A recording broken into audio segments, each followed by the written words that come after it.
शुभ बिहान नेपाल। जति पनि नेपालदेखि फेसबुकमा मित्रहरू हुनुहुन्छ, टिकटकमा पनि मित्रहरू हुनुहुन्छ, युट्युबदेखि यो भिडियोलाई हेर्दै हुनुहुन्छ भने एकैछिन यो भिडियोलाई हेर्नुहोस् है त साथीहरू। आज एकादशीको दिन भव्य र सभ्य रूपमा नेपालमा मनाइने गरिने एकादशी पर्वलाई नारायणीको किनारमा एकादशी बजारमा भनेर भन्छन् नि हजुर। त्यसै गरी नारायणीको किनारमा गएर चाहिँ नि आफ्नो यो तोरण लिएर जाने चलन छ। बाजा गाजाको साथमा रुँदै चिच्याउँदै कराउँदै हो हजुर, रुँदै चिच्याउँदै कराउँदै बाजा गाजाको साथमा यसरी घर परिवारको आत्मा चिर शान्तिको लागि तोरण पार गराउने गरिन्छ। हाम्रो नेपालको जातीय धार्मिक सहिष्णुता र परम्परालाई बचाइराख्नुपर्छ।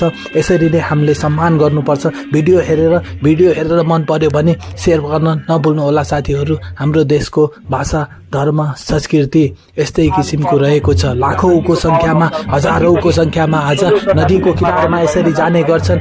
साराका सारा नेपाली दाजुभाइ, देश तथा विदेशमा रहनुभएका नेपाली दाजुभाइ तथा दिदीबहिनीहरूमा सम्झना अनि तोरण भन्ने चलन छ। तोरण हेरिहाल्यो भने पनि मनको दशा ग्रह दशाहरू पार हुने गर्छ।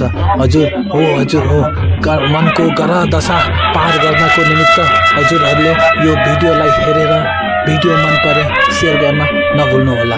जति पनि स्वदेश तथा विदेशमा रहनुभएका नेपाली दाजुभाइ तथा दिदीबहिनीहरू यहाँ मात्रै नभएर हरेक ठाउँहरूमा नेपालको कुना कुनामा यसरी नै लाखौंको संख्यामा नदीको किनारमा गएर नुहायो भने आजको दिन एकदमै शुभ र लाभ हुनेछ।